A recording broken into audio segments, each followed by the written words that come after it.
So I welcome everybody to the first Center Ukrainian Studies lecture for 2018-2019 entitled Setting Your Calendar on Indigenous or Ukrainian Time. My name is always Cap.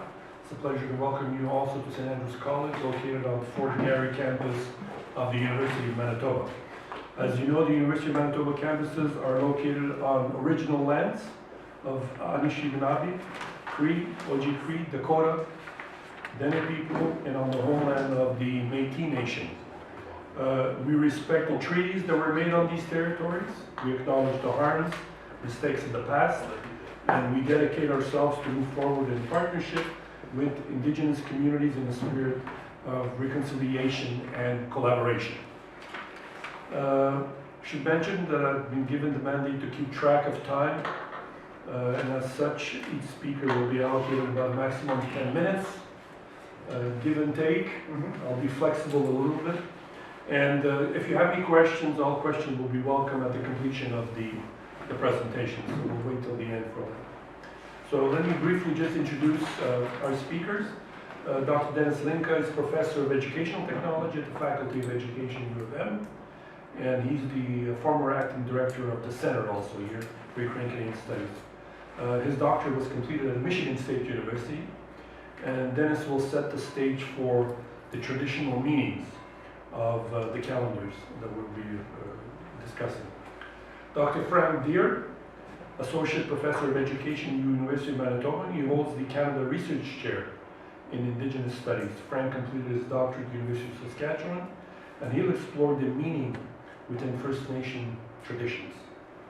Very Reverend Roman Bozyk, Dean and Professor of Theology at St. Andrews College. And I'm pleased to indicate, I believe he'll be defending his PhD next week. Monday. Laval. So good luck. Hopefully. That's at the University of Laval, if I'm correct. Laval and Sherbrooke together. Laval and Sherbrooke University. Good luck in the process. Reverend Bozyk will discuss the Ukrainian version of the calendar itself. So at this particular stage, I call upon Denis Hlynka, Dr. Denis Hlynka, to set the stage for the traditional meanings. Dr. Hlynka.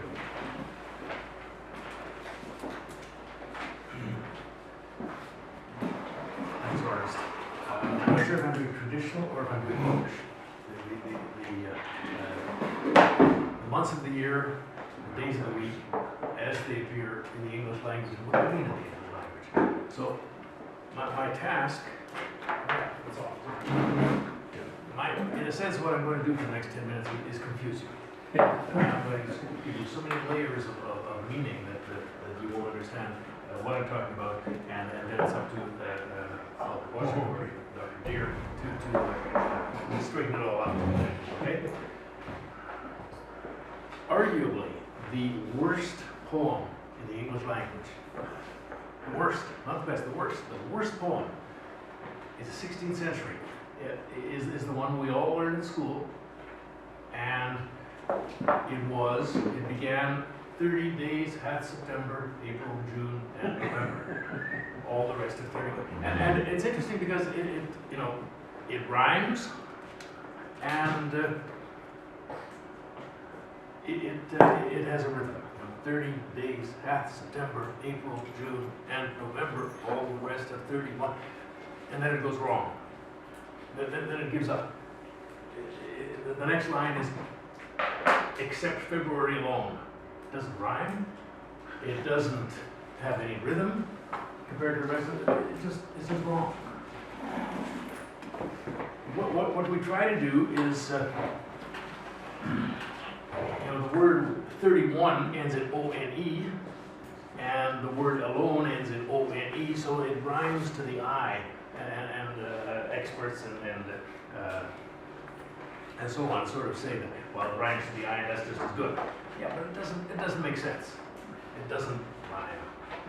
And the first three lines are great, but after that, forget it. There have been attempts to add a third and a fourth line to make it rhyme, but nobody knows those. And they're sort of, so I got one here. Except in leap year, that's the time when February's days are 29. Ooh, that's nice.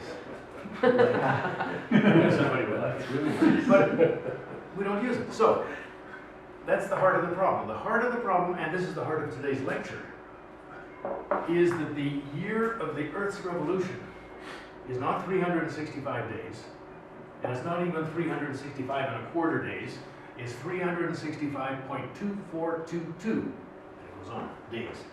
And that number does not divide evenly. You can't put it over 12. It doesn't work. It's a number that is totally confused. It doesn't go into anything. So, we're going to start off with mathematics. Mathematics is the first part of the problem. From there, things go from bad to worse. And that is that the months that we have in the English language are named as if we were still living in the Roman Empire. And we don't. Or Scandinavia. Right, and we'll come to them as well. So we do not live in the era of Brutus, Julius Caesar, or Calpurnia. We live in the area of Trudeau and Trump and Putin. We don't live in the Roman Empire. Words, though, words have meaning, and meanings over time get lost, and meanings from the Roman Empire really get lost. You know, if you want to call the month of July, if you want to name that after Julius Caesar, that's fine. But for our time, the meaning for our time of Julius Caesar has almost vanished. We don't know anything about Julius Caesar, unless you happen to read Shakespeare. We just don't know anything about him today in the 21st century. He's not relevant anymore. So the names of the months in English today were based mostly on forgotten Roman gods, Roman goddesses, and military leaders. And that was a long time ago. And I won't go over them all, but here's some obvious examples. And you know, January is the two-headed god Janus, and he's two-headed because he can't make up his mind whether he's the beginning of the new year, January 1st, or whether he's the end of the old year, December 31st. So Janus looks both ways. He's also therefore the god of doors that open and close. Sometimes they open, sometimes they close. So he's got two heads. He looks both ways, the past and the future. Okay, that's one. That's not our God and our times. Our times are totally different. July, well, let's take March. March is the Roman god of war, Mars.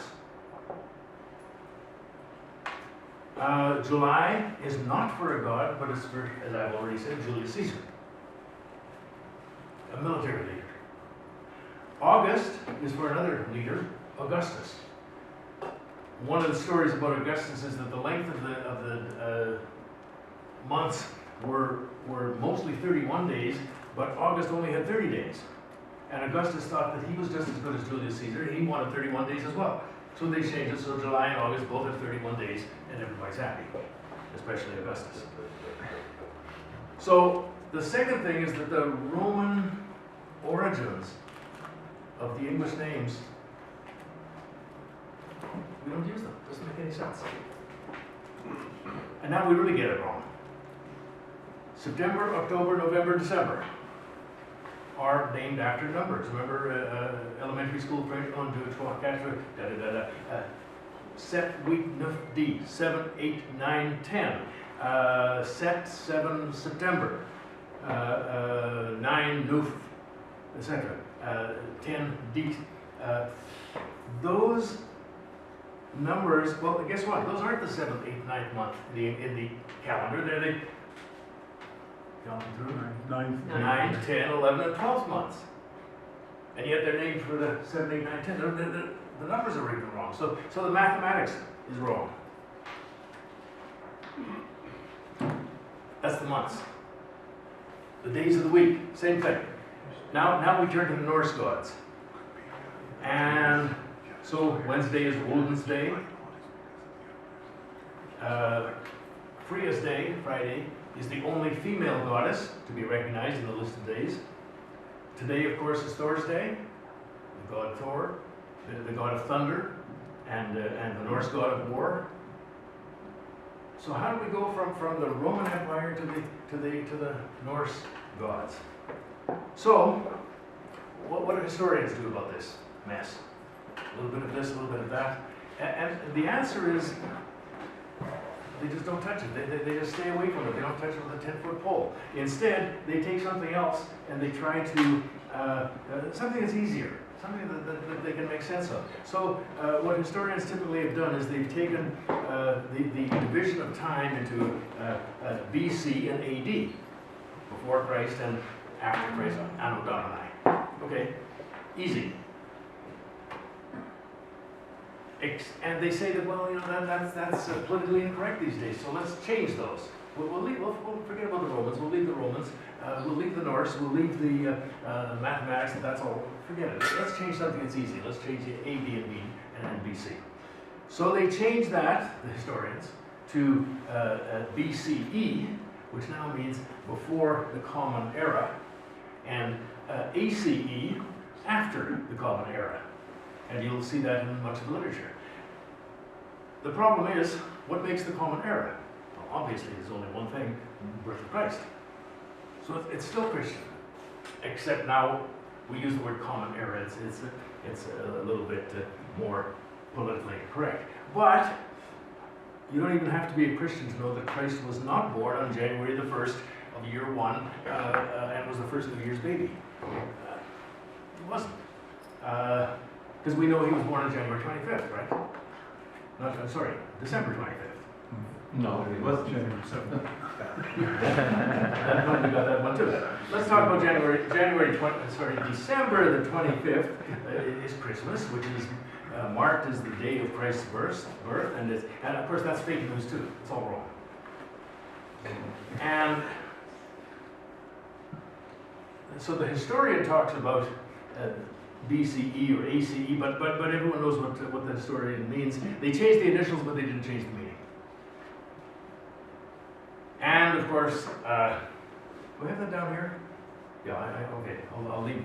January 7th is coming, which is the other calendar. But anyway, so everything gets mixed up there too. We're on the days and the weeks and the months and the years. And now everything's mixed up. So, to add to the confusion, somebody figured out that the calendar was in fact running slow. So, we changed the calendars to a new one proposed by Pope Gregory. We call that the Gregorian calendar. And of course, some countries kept the old calendar. The Russian Empire kept the Julius Caesar calendar, and they kept that until the Russian Revolution, which means that the famous October Revolution happened in November. November the 7th is the day you celebrate the October Revolution. Ukrainians, of course, celebrate the Christmas Day on January the 7th. And many calendars you get will mark that day as either Ukrainian Christmas or Orthodox Christmas, because it was the Orthodox Church that held off and said, well, why compound error upon error and mix it all up? They didn't say that. And let's get it straight. Let's get it right. Well, we still haven't got it right. The most famous attempt was to make it decimal, to decimalize the whole thing. And that happened during the French Revolution. And they even invented new clocks based on the decimal system and on the digital system of 1 to 10. And that system didn't catch on either. We still have clocks that are 12 hours, not 10. And in about 10 years, 12 years, that the French system got disadvantaged. So, if I've got it right, today we recognize that this is today, Thursday, September the 20th. That means we're in the 7th month of the Roman calendar, which really means the 9th month in our calendar. Mm-hmm. And we supposedly are acknowledging and honoring the Norse god of thunder and lightning and storms, and we call it Thursday. Go figure. In the meantime, there are other cultures that do not follow the English-speaking confusion of Roman and Norse and other designations, and they have developed their own traditions reflective of nature and reflective of their own cultures. One such country is Ukraine. Another huge area is that of the indigenous peoples of the Americas. And so to make it all fall into place and to make it all logical, after all, I'm not sure what order, but we have Father Bozyk, we have Frank Deer. Thanks.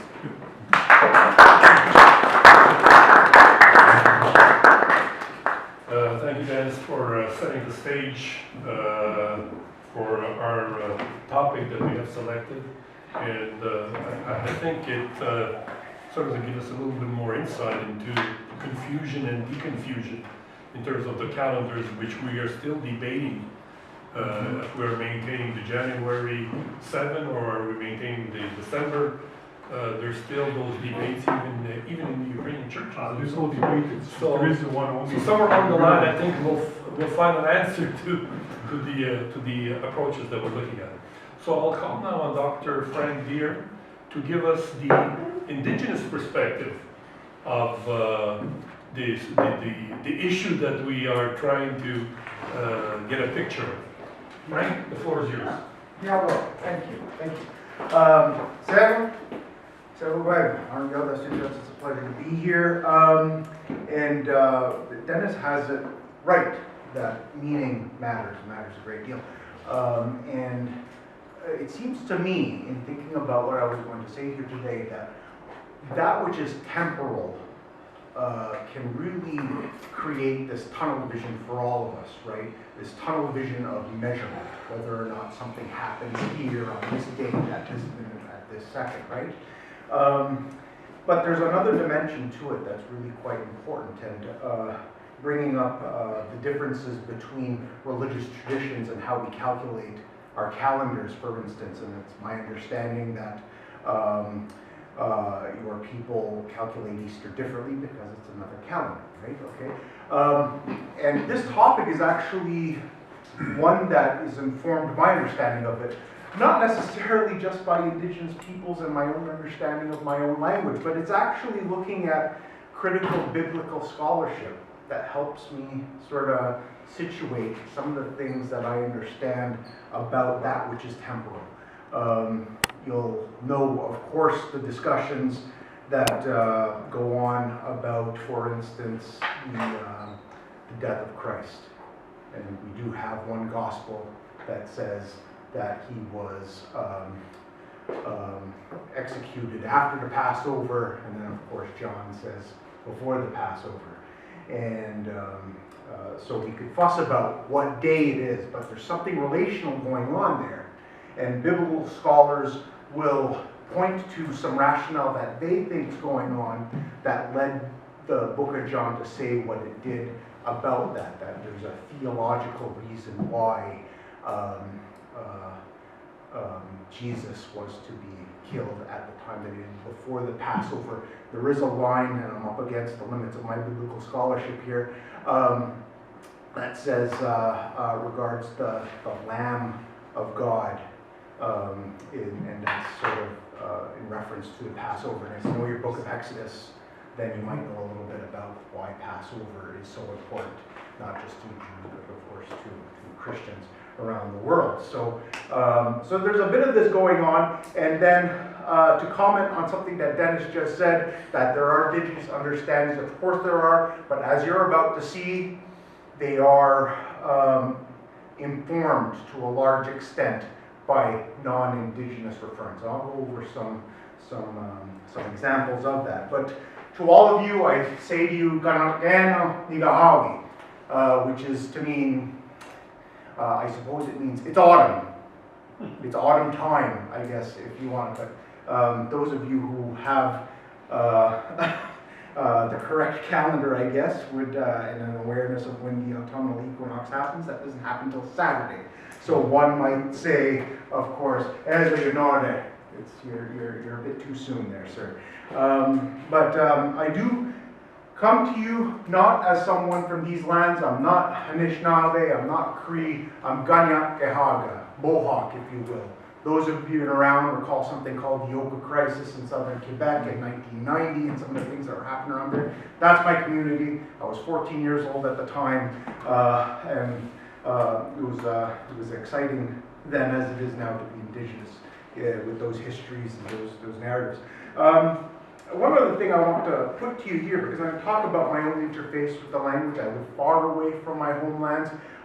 You have, it would appear, a better community than I to engage in your own culture and your own language, right? So well done to you if you wish to keep speaking your own language.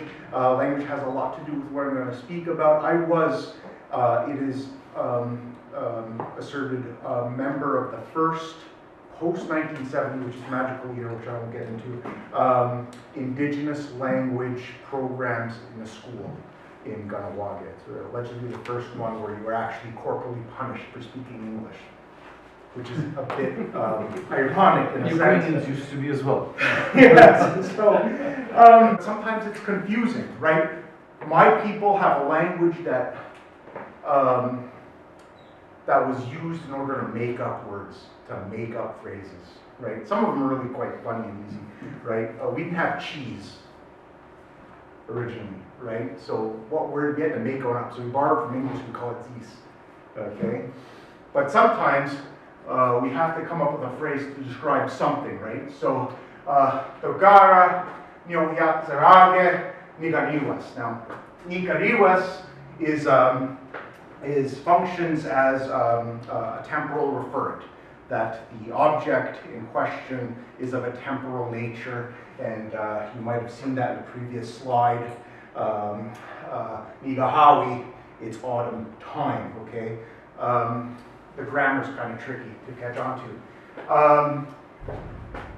Kasarage, you've got the word week situated in there somewhere.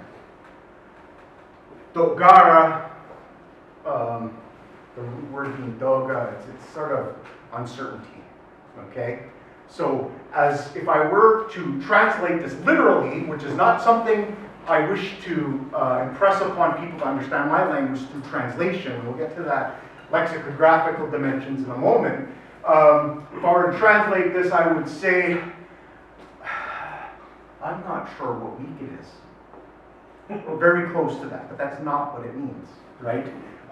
We've got a bit of an older audience, so you might not get the pun of what this sentence means. It means 2 weeks, or, as the game is, the popular game, Fortnite. It's a popular game amongst the kids, and me too. So, Dogara, Nyoyatsarage, Nigariwas. Fortnight, or 2 weeks. We needed to create something. And part of this impulse to create is because of our interface with non-Indigenous peoples, and particularly with the Roman Catholic Church, and our developing cultural and theological beliefs had to get mapped onto our own culture and our own language. And it happened in some interesting ways. So, I come from Ganawage, Quebec. I mentioned religion before, but what's popularly regarded to as the Haudenosaunee Longhouse tradition is not just a home of religious observance, but it's also one of seasonal ceremony and so on. We're approaching autumn, as I just mentioned before, and for my people, as Christmas is for others, the Harvest Festival, which is in mid-October, is on that level of celebratory importance. So, but I also come from a place where, I don't know if you could see that, but where the Catholic Church has been for a very long time and has had very strong influences in that, and it's really quite interesting to look at the history and how we've gotten from them. This is the Jesuit church that is in Ganawage, and many of you might know Catherine de Galita. She was beatified in 1980 by Pope John Paul II and canonized in 2012, I think. And she was from a town near a community called Oswego. It's in upstate New York, if you look it up. But she spent a great deal of her time in Ganawage, and there are many miracles associated with her and her work. She was the victim of whatever difficult disease was going around at that time. I just don't recall what it was. and her whole family was wiped out. She offered herself to the church, and she is as one of the many icons of Catholicism is Carrie de Govita. In fact, I attended Cadbury School. So time, the thing about this, and I mentioned the grammar is really quite interesting. It really is quite relational at times. And when I was preparing for this, I had to really think deeply about, can I reduce this concept of time to a particular Mohawk word? That was hard to do. I offer you nigare as one example of a way in which you can reflect time. And there's a scholar in America, his name is Jeff Corntussel, who suggests, for instance, that there is no Indigenous word for reconciliation, which is kind of a weird distraction of sorts, because of course there's no word for many words, but that doesn't mean that we don't have the means in our own language to describe something, to comment on something. And the reference might be different, but we can still do it. So ours is a doing language. And if we add more time, we'll explore some of what that might mean. So just some examples here. I'm sure I'm coming up against time here. But if I offer you the phrase "Zi Niwatawawi," it's like saying, and if you watch the UFC, you see Bruce Buffer, "It's time!" Well, it doesn't sound the same if you're in the middle of a boxing match. "Zi Niwatawi." It doesn't really work. Aska ya gayate is like saying it's about time. It's about time, that sort of thing. And just some time reference here, because it's really quite tricky. If I wanted to say 5 o'clock, I would just simply say "Wisk Nyoastai." There are many different dialects across the Confederacy. So for some people, they would say "Wisk Nijoastai," but I think we understand each other quite well. But everything within the hour is not described in the same way that we do formally, if you will. For instance, if I wanted to say 4:30, I would say "Satawasana Gaeri Nyoastai," 4:30. Okay. If I wanted to say that is 3:45, I would say "Wisk Yaware Garum Gaeri Nyoastai," Garum before, 15 minutes before the hour. So just another way of doing it is really quite interesting. Now, all of this might be really quite interesting, but what really gets me going is the meaning that I think can be placed with some of the ways in which we describe time. And it was a few years ago, I don't know, it was Dennis or Horace, one of you two, had asked me to provide you with the days of the week and the months of the year. You were doing a class, I don't remember, it was years ago now. And I remember I was a brand new professor, and I did it really quickly, and I was really proud. I put it in their mailbox thinking I did something really cool for a new colleague, right? And I had it in the chart, starting more or less like that, and then I gave the words in my language there. So this does something kind of weird, and perhaps cheating my own language in a sense, right? Because it's easy to, and firstly going left to right on the paper might give somebody this idea of primacy to the English language. And there's this sort of linguistic supremacy going on in many places, and I count Canada as one of them, right? Where whenever we're concerned about the meaning of something, you have a starting point. And for most of us, it might be one of the lingua franca. In my case, it would be English, and many people, it would be English, but many of you who speak another language, you might sort of situate some other word or some other phrase in your own language.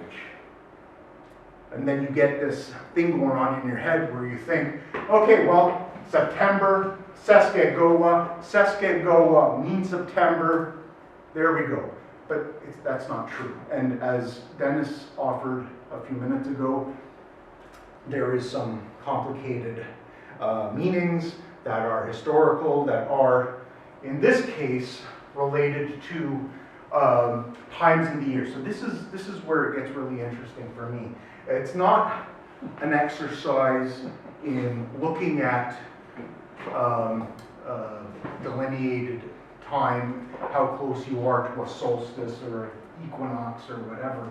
But the seasons are really quite important to us, and we had opportunities to sort of explain where we are in the year in this way. If you're talking to an Anishinaabe or Cree in this part of the world, you don't have 4 seasons, you have 6 seasons.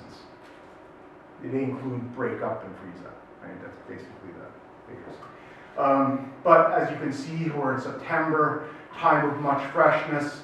You have February, Aniska, it's really quite tied to describing the environment at the time. I come from Ganawaga. It's not quite as cold as here, but there's an awful lot more snow, and there's no freeze-up issue going on there. So, ever so quickly, I'm probably up against it here. So, okay, let me end with this here, because the multiple translations are really quite interesting. Growing up, we had 2, and this is still the case, of course, has been for a very long time, ways of exploring the days of the week.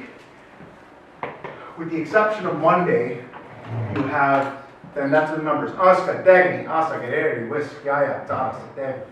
So you have Tuesday, the second day, Degniadum, Wednesday, Asadum, and so on, right? And it was a very straightforward, and I am told that this was a later way of organizing the days of the week.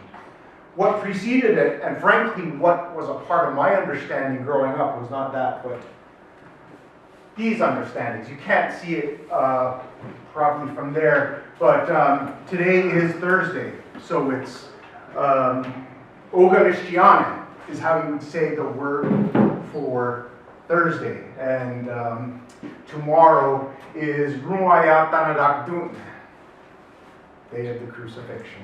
So yesterday was Wednesday, Zozetne. You could see the religious dimensions to this. This is not something that the Indigenous people had in what might be, loosey-goosey day regarded as the traditional ways of understanding the days. I'm not of a mind that dismisses those histories. The Roman Catholic Church has been a part of our community for a very long time. It's that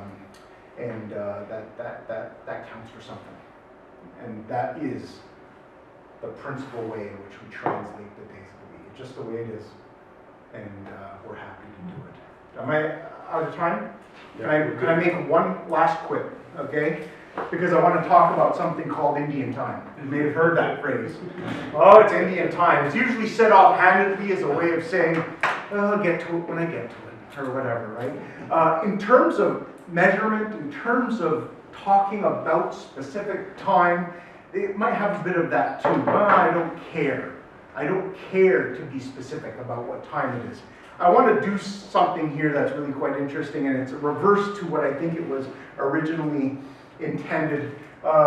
So, this is John McCumber.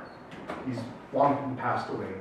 And as soon as I tell you who he is, you might recognize him. His name is Chief Poking Fire. Does that recognize anybody? Okay? Because there's a story that goes on that's relevant to the Ukrainian people, isn't it? Yes. Ivan Tatsenko. The idea being that Ivan, who was allegedly born in 1918, fought in the Second World War, he was a pilot. He was captured in 1944, I think the story goes. He found his way into the Gulag, and then within a very short time, and if we were terribly lenient with our guesses here, he got to Ganawaga. He managed to learn the language. He managed to become a chief in the space of about 7 to 10 years.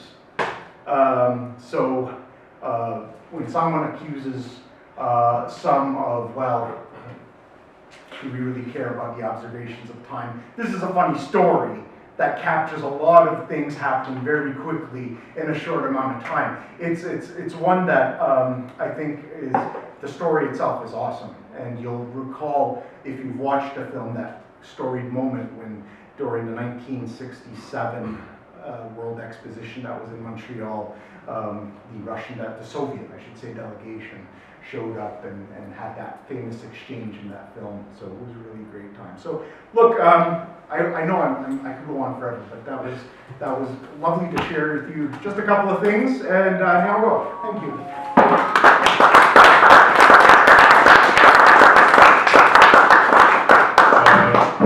Thank you, Frank, for giving us the Indigenous perspective and also the perspective from the Montreal area. I know when he was hired, I was on the committee, and I think we connected very rapidly. Because, You were the department head. And so Montreal, and so we began to Montreal as well.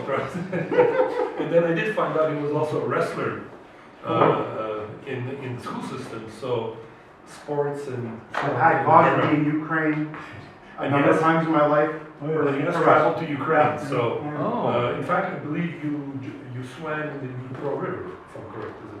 A couple of times, yeah. We're Couple up on the of beach in years the ago, middle so- of the. Yeah. So there is a Ukrainian connection to Frank here. Yeah. I'll call on the very Reverend now Bozyk to give us the Ukrainian perspective of the calendar. Go and say hello.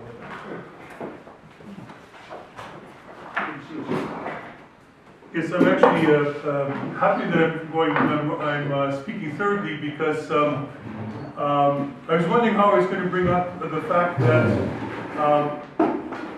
the Orthodox Church has been in Ukraine for over 1,000 years, and so there's no way to talk about time and dates without bringing in the Orthodox understanding, which we just saw the days of the week under the influence of the Roman Catholic Church. So when I do this, we're going to find that there's some days that are more or less the same, although not actually the meaning of the day, but the significance that people give to it. So I thought I'd start with the days of the week.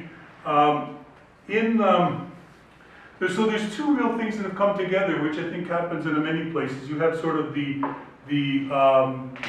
understanding from sort of folklore and from the normal way people speak, and then you have the religious understanding. So which side, it depends sort of on what comes to your mind first. It kind of depends on how you interact with one side or the other. So the days of the week in Ukrainian, we'll start with the Monday because it's sort of where we usually start. Although in many Orthodox calendars you start with Sunday, but I leave that to the end. But anyway, so the Monday is of course Ponedilok, which really means the day after the day that you have no work to do. Right, so it's a very interesting day, right? So it's the day after, and so that's the simple thing, and that's what we use every day. But what we're really talking about is, of course, also in the religious understanding, it's the day of the angels. I mean, because the first week they were created before the human beings. So you have the first day, which is the day after the rest, the day of rest. Now you have also in your mind the angels. And here at the seminary, we read prayers every day, and very often there's prayers specifically to these 7 days. The second day, of course, Tuesday, is Vivtorok, which is, I think, speaking from Ukraine could help me, but I think Vivtorok actually means the repetition of the day, like the second day. So it's a very easy sort of thing, the number 2 day in the week. And of course, for us, we look at already not just the angels, but we look at God's interaction with people, and we often emphasize St. John the Baptist, which is just before Christ. So St. John the Baptist gets his own day of the week, which the prayers keep coming up about him on that day.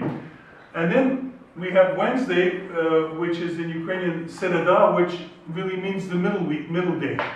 It's the middle of the week. Mittwoch. Pardon me? In German, Mittwoch. Mittwoch, yeah, it's the middle of the week. Which I often, what you see on radio stations and some kind of Canadian slang is sometimes called hump day, because you're on the way up and now you're on the way down to the weekend. This is exactly what this means in Ukrainian. The middle of the week, the beginning, sorry, not the beginning, the middle of everything. But this is, of course, from Scripture, 2 days before the crucifixion, which is, of course, the betrayal of Christ. And so it's actually a day that we fast on when we're serious about things, because it's already the beginning of the betrayal of the Messiah. So So you have sort of simply the middle day or the day of the betrayal. Then we have Chetvera, which is, I think, a stylized a version of the word four, because it's the fourth day. So again, you have that exact same sort of counting. And the fourth day is when we begin to start looking past already sort of Christ's life, and we start to look at the apostles.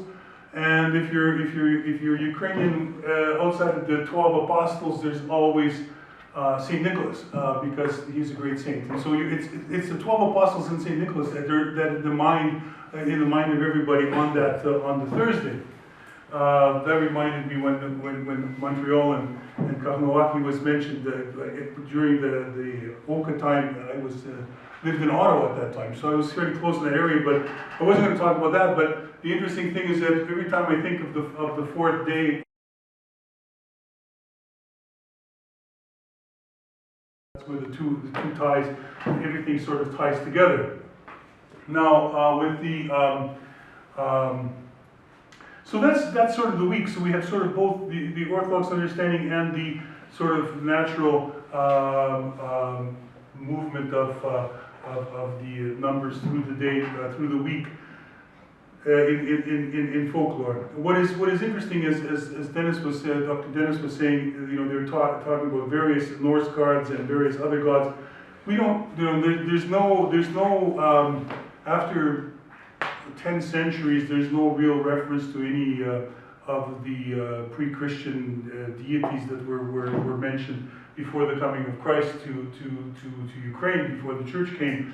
There's no record of that in any of the days, either the months or the days of the week. So that's sort of the thing for the days of the week. The months, the church doesn't specifically have church names for the months, but you see in an Orthodox church, there are different seasons, either Lent and then the time of the resurrection, the time of Pascha, or the time of Pentecost, and then after there's the various seasons of the church year, but that's a longer talk. So to look at the months, so there might be questions and that, we'll see how much time there is. The 12 months, in some old documents, there was as Dr. Denis mentioned them as the English or the standard month names of the month. There are places in Ukraine or times in history where those months were actually used, but I think so in some ways the Latin months that were sort of generally used all over Europe were used in Ukraine at some times, but very soon they developed months that tie very much in with what's happening in the climate and in society. So in some ways, not society, in nature. And so in some ways, the Orthodox months are very much like what we saw in some of the examples we had of the Indigenous months in Canada.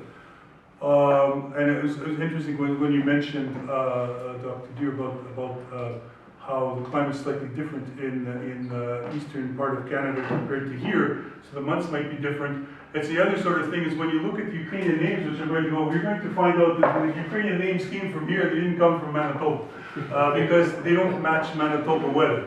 So I'll start with that. They might match Southern Ontario a little bit, but January, of course, is called Sichin, which comes from the verbs to slash. It's like that biting, slashing day.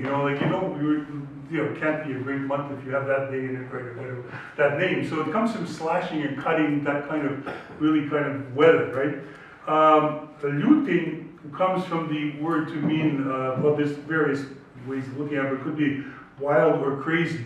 Looting is the month where you never know whether it's going to rain heavily or whether it's going to snow or whether it's going to be winter, whether it's going to be spring, sort of like Manitoba March, but this is February in Ukraine. The third month, of course, is Berezin, when the birch trees start to have come to leaf and start birch trees, of course, which I don't think grow here anyway in Manitoba. Birch trees are interesting because it also gives the name to the it's more in sort of warmer places. But anyway, this is March. We don't really see any of that in March here in Winnipeg. And then, of course, April is Kitin, which is the time of flowers. Travin, May, is the time of grass. Chervin is June, which this one is not as easy to figure out. This one I had to actually look up because it's sometimes called the time of larvae or worms or whatever, Chereviekia, which Cherevin is the time when already larvae and those canker worms we have in Winnipeg all the time. This is when they start to eat the leaves of the trees and everything else, and so that doesn't always happen in June. I think it happens a little bit later on in Winnipeg. But anyway, Limping is the time of the blossoming of the linden tree, which is also not really, you don't see that in Winnipeg much. And Serpin is the harvest time, coming from the word for sickle, actually, for cutting grain. So August is the time of cutting grain, which this year was a very early harvest, and some harvesting did happen in August, but most of it still happens in September. It's really, or what I can remember from when I was in the small town, sometimes even October people were still harvesting it because you never know with the weather. So anyway, Vadazin, which is September, is a word that comes from sort of the fall ferns that grow, these little soft ferns and stuff that seem to grow when it's a little bit cooler in Ukraine. Zholtin, this is where you start to see the difference again. Zholtin is the time when things start to turn yellow, the leaves. We're still only halfway through September, and if you look out the window, almost all the leaves are yellow already, so we're not following the Ukrainian calendar here. So that's the October, the time the leaves turn yellow, and listopad is clearly when the leaves fall. So it's almost like there's no leaves in Winnipeg in November. That's big, there's no chance of that. It's all done long before November. And Rudin, of course, like you say, the deep cold. What I see it's from, of course, the fact that the earth is frozen solid. You can't plant anything. It comes from the frozen lumps of earth that you see that are basically like rocks. So that this is how the calendar sort of fits basically around nature. But when you look at it, you're going to have to think about that country and not actually where we are, because that's the only way it works.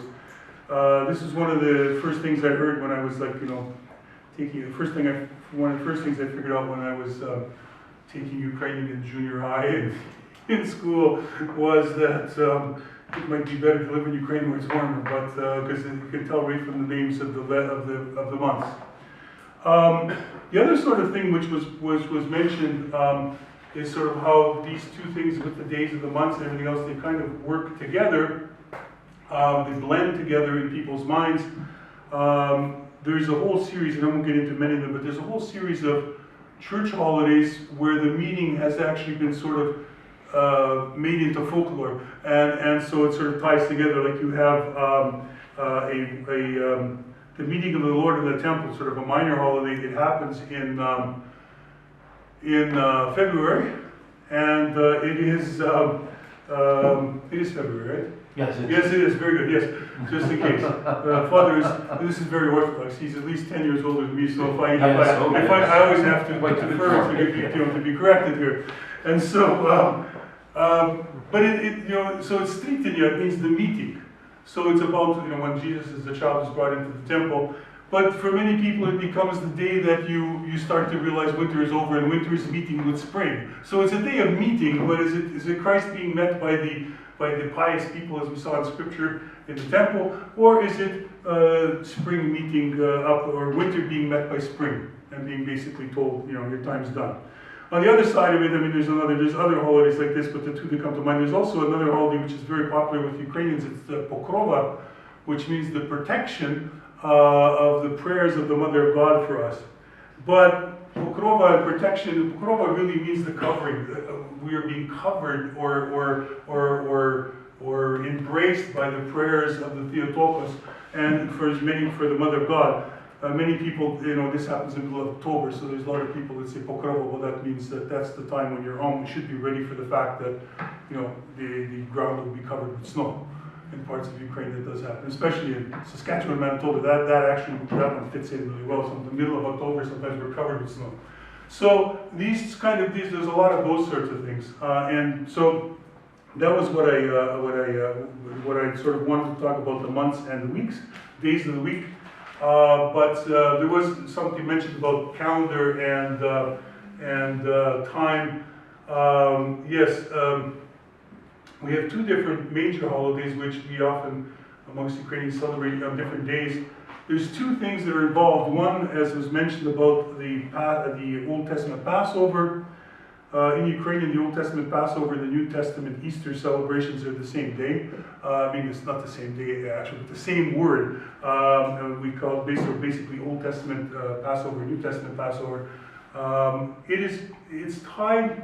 The Orthodox always attempt to make on our calendar when we are discussing when Pascha or when the Passover or Easter celebrations will be.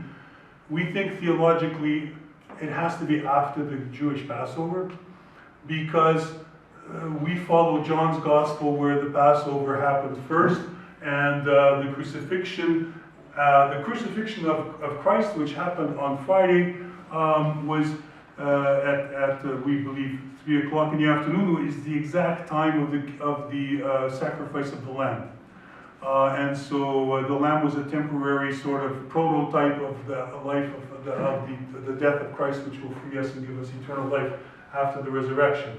So it would happen on our normal way of figuring things on our regular calendar.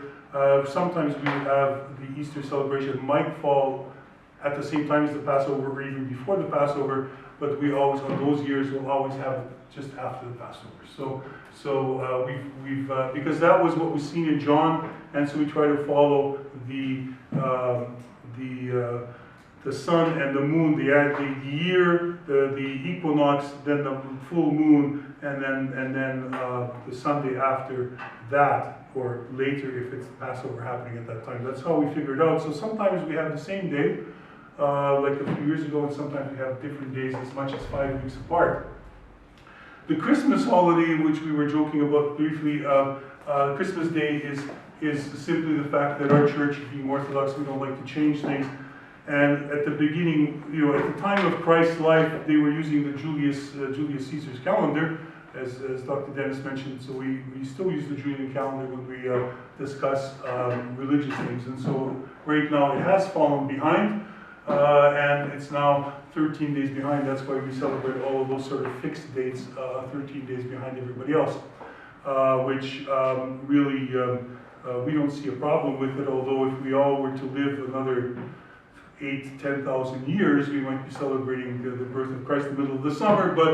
But it doesn't seem to bother me that much. So, it won't bother me so much. So we are 13 days behind, sort of what might be scientifically correct, but our Orthodox Church has always been somewhat hesitant to accept anything new, especially if it comes from Rome.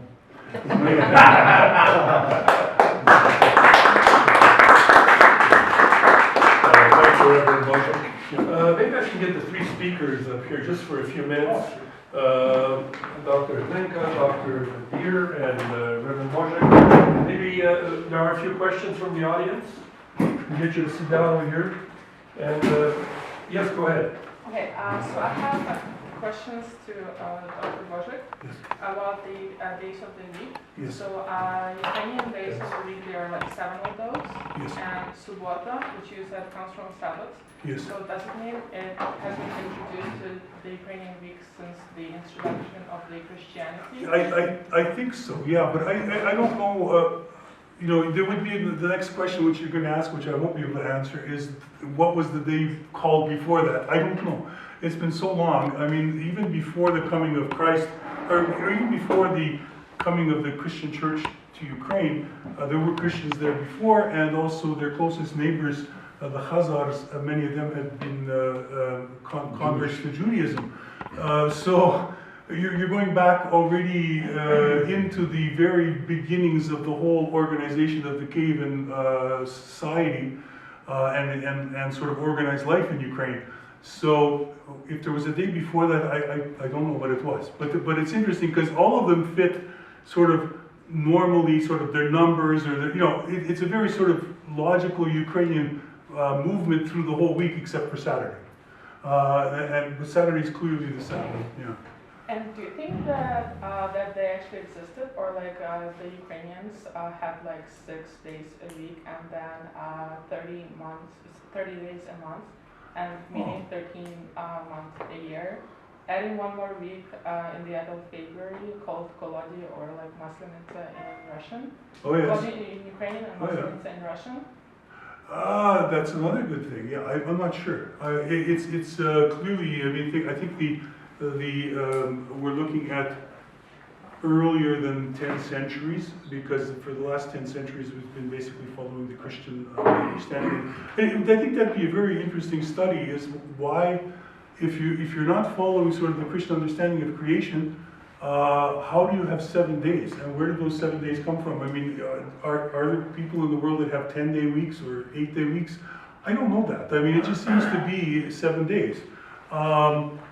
But I know, as Dr. Denis mentioned, I think where in France they tried to completely change the calendar to get rid of any church references. One of the things was everything was decimals, so they had a 10-day week. But then the workers realized that they were only getting 1 day off every 10 days, which was, of course, more exploitation of the workers. So it didn't last very long. But also, sometimes the French call it the time of confusion, because nobody knew what day it was. Because every day they had 3 weeks per month, 10 months of the year. No, that's not right. Anyway, it worked out where everything was according to it was a decimal system, so there were 10 days of the week, and they gave them all these revolutionary names. But nobody could tell you what day it was. The people born in those years could never say, they couldn't tell what day they were born on. Because the church was running still on a 7-day cycle, and everybody else was running on a 10-day cycle, and it was like chaos. But the concept of maybe there were 6 days, it could be. I don't know. I don't know if you done research on that. Do you have a theory in that? No, not yet. Not yet, yeah, but no, I'd like to read it when you get to it, because it's an interesting concept, it's an interesting idea. Because I've often wondered about that, because it's like we all assume that there's 7 days in the week, right? That's just the way it is. But really, how do you decide that you're going to count only 7? 7, of course, is a perfect number from the Old Testament, perfect number in the New Testament. It's indivisible. It is the number which, there's 7s come up very much in Scripture. But if you're not in the Scripture system, like if you're not in, why do Muslims have 7 days, right? Why do Chinese people have 7 days? Did they just get it when the when the missionaries got there? Or what did they do beforehand? I have no idea. Apparently, it has something to do with agriculture. If a person had 7 sheep or 7 cows or whatever, this was a Could be. number. Yeah, could be, yes. Yeah. So I had the exact same question where I was going to address it to the Indigenous speaker, but this. Can you speak up a little louder? Sure, but the same issue comes up.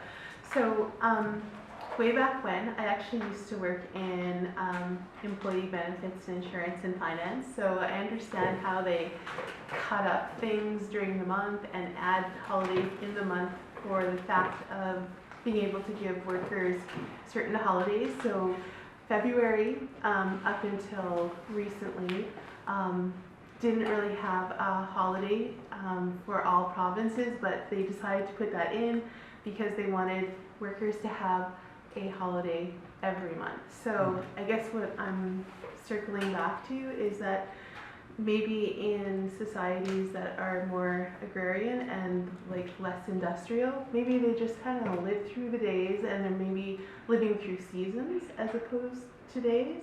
And probably where we might be able to find that information is if you looked at any of the civilizations, like maybe Aboriginal groups in Australia who maybe are just kind of living a bush lifestyle, to see how they count and measure, because it may be that people just count, you just kind of live through the moments of the season as per the days. But I'm pretty sure that the days probably were established around labor and economy. Yeah, I don't know. Are there any other questions? Okay, I think I'll speak only for my people, but I think this is generally applicable elsewhere. They cared less about the day, and it was more about the episodes that occur that make that day a day, okay? And sometimes you'll hear ethnomathematicians talk about the importance of observing this reductionism and say, well, you know, numbers make no sense unless there's a referent of some sort, right? And I think there's something that's actually quite true there. So I guess that's my way of saying, and I'm agreeing with what you said a moment ago, that there is as much space in the consciousness of understanding a day and naming it as there is what went on in those days, whether it was work, whether it was something else kind of important. There was a book that came out a few years ago, perhaps some have heard it. It was from an apologist in America. It was called 88 Reasons Why the Rapture Would Occur in 1988. Has anybody ever heard that book? Yeah.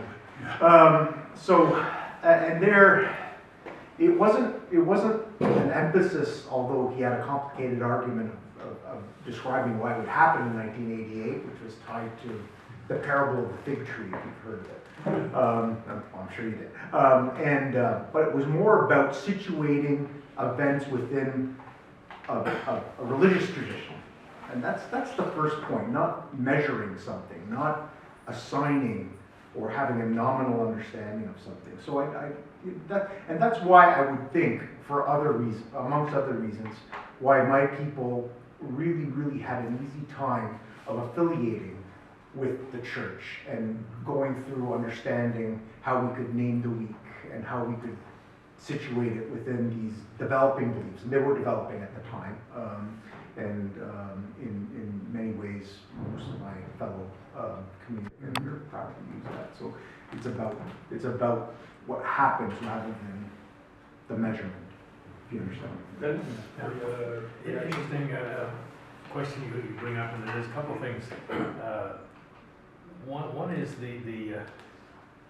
the idea of holiday, which is what you mentioned, versus days of remembrance, and we get those mixed up in the 21st century. We don't know, you know, every day is a holiday. Well, not every day, but we choose days that are holidays, in which what we do is we don't celebrate or remember or think about events anymore. Certainly not as I was talking about Julius Caesar, but we have a holiday. We don't work. We go off to the stores. Stores are often open, and that's different from remembrance days in which you remember something. When I went to school, Remembrance Day meant you went to school and you had a service, and so you remembered something, and then you got the rest of the day off, the last part of the day. But we mixed that up in the 21st century. So that's one point. The other point is that indeed, and we've talked about calendars in the past. We haven't talked about calendars in the future.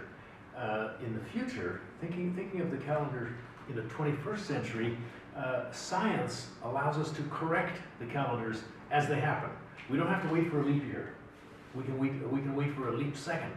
And when the clock is 1 second out, everybody everywhere around the world can stop and say, hey, we'll add that second or subtract it or whatever it might be.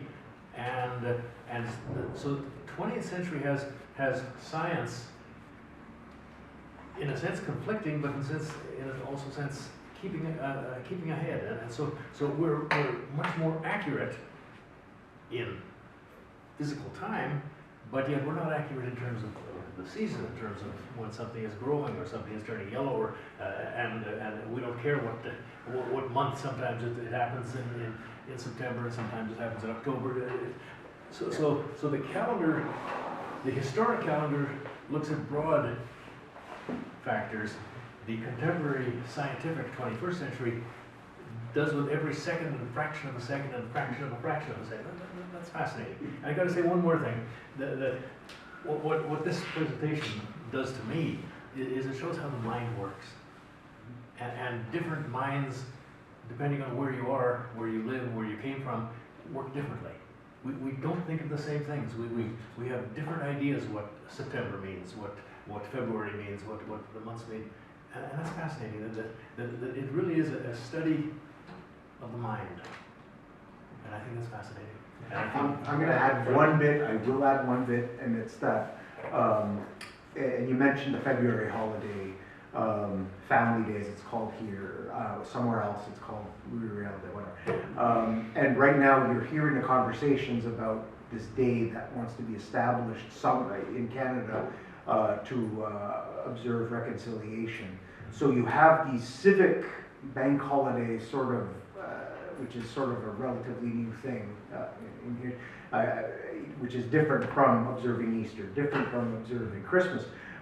I think that we've not heard the end of the difficult discussions about how and when and if Reconciliation Day will actually happen. Thank you, Frank. Folks, we'll try to end this particular session. I'm sure you'll be able to interact with the speakers themselves. But on behalf of the Center for Ukrainian Studies, I want to thank all three speakers for coming out, preparing ahead of time, and giving us some ideas in terms of things that we see happening in the season. And when we mentioned the Listopad, which means gathering the leaves, that's from November. Yeah, November, yeah. I've already started gathering leaves in That's September. right, I know it's way too soon. It depends on the setting where you're located. But I appreciate and thank again the speakers for coming out and giving us a wonderful opportunity here. The Indigenous setting, the Ukrainian setting, and also the sort of the English approach to the calendars and the days of the calendars. So thank you very much for coming out.